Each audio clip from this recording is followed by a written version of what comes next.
ಜಗಜೀವನ್ ರಾಮ್ರವರ ಪುಣ್ಯಸ್ಮರಣೆಯ 40ನೇ ವರ್ಷ 40 ವರ್ಷ ತುಂಬಿದೆ. ಈಗ ಅವರು ದೈವಾಧೀನರಾಗಿ 40ನೇ ವರ್ಷದ ಪುಣ್ಯಸ್ಮರಣೆ ದಿವಸ ಭಾಳ ಹಸಿರು ಕ್ರಾಂತಿಯ ಅಧಿಕಾರ.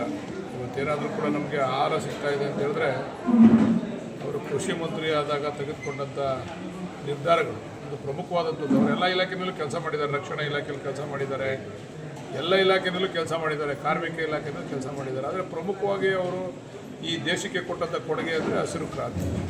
ನಾವೆಲ್ಲ ಆವಾಗ ರಾಗಿನ ಬೆಳೆದರೂ ಮೆದೆ ದೊಡ್ಡದಾಗ ಆಗ್ತಿದ್ದು, ಆವಾಗ ರಾಗಿ ಜಾಸ್ತಿ ಆಯ್ತಿರಲಿಲ್ಲ. ಆದರೆ ಆ ಒಂದು ಪರಿವರ್ತನೆ ಸೈಂಟಿಫಿಕಲಿ ನಮ್ಗೆ ಆಹಾರವನ್ನು ಉತ್ಪಾದನೆ ಮಾಡಲಿಕ್ಕೆ ಒಂದು ಶಕ್ತಿಯನ್ನು ಕೊಟ್ಟಂಥ ಒಬ್ಬ ಧೀಮಂತ ನಾಯಕ ಬಾಬು ಜಗಜೀವನ್ ರಾಮ್ರವರು. ಅವರ 40ನೇ ಪುಣ್ಯಸ್ಮರಣೆಯ ದಿವಸ ಇವತ್ತು.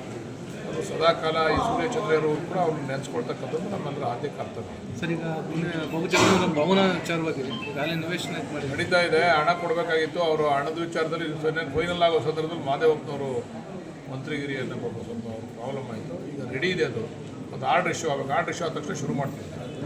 ನಾವು ಜಾಗ ತೋರಿಸಿದ್ದೀವಲ್ಲ, ನಿಮ್ಗೆ ಅಲ್ಲಿ ಶುರು ಮಾಡ್ತೀವಿ. ತಾಲೂಕು ಆಫೀಸು, ತಾಲೂಕ್ ಪಂಚಾಯತಿ ಆಫೀಸ್ ಹಿಂಭಾಗ ಶುರು ಮಾಡ್ತೀವಿ. ಅಲ್ಲೇ ತಾಲೂಕು ಕಚೇರಿ ಬರ್ತದೆ, ಎಲ್ಲ ಇಲಾಖೆಗಳು ಅಲ್ಲೇ ಬರ್ತವೆ. ಈಗ ಮುಂದಿನ ದಿವಸಗಳಲ್ಲಿ ಅಲ್ಲೇ ಅದು ಬಾಬು ಜಗಜೀವನ್ ರಾಮ್ ಭವನ ಇರ್ತದೆ.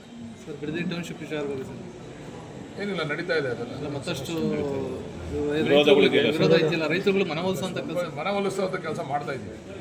ಅದ್ರ ಬಗ್ಗೆ ಎಲ್ಲ ಯಾರ್ಯಾರಿಗೆ ವಿರೋಧ ಇದೆ ಅವ್ರನ್ನೆಲ್ಲ ಕೂಡ ಸಮಾಧಾನ ಮಾಡ್ತಕ್ಕಂಥದ್ದು, ಮತ್ತು ಏನೇನು ನಾವು ಪರಿಹಾರ ಕೊಡ್ತೀವಿ ಅಂತಕ್ಕಂಥ ತೋರ್ತಕ್ಕಂಥ ಕೆಲಸ ಕೂಡ ಮಾಡಬೇಕು ಅಂತ ಹಂತವಾಗಿ ಅದನ್ನು ಮಾಡ್ತೀವಿ. ಎಲ್ಲರೂ ಒಪ್ಕೊಂಡಿದ್ದಾರೆ ಸರ್ ಪರಿಹಾರಕ್ಕೆ? ಎಲ್ಲರೂ ಒಪ್ಪವ್ರೆ ಅಂತ ಹೇಳಲ್ಲ ನಾನು, ಮೆಜಾರಿಟಿ ಜನ ಒಪ್ಕೊಂಡಿದ್ದೀನಿ. ಅಂದರೆ ಟೌನ್ಶಿಪ್ಪಲ್ಲಿ ಆಗಬೇಕು ಅಂತಕ್ಕಂಥ ಆಗಲೇಬೇಕು ಅಂತ ಸಚಿವ ಸ್ಥಾನ ನೋಡೋಣ ಗುರು, ಇನ್ನೂ ಲೇಟ್ ಆಯ್ತದೆ. Thank you very much.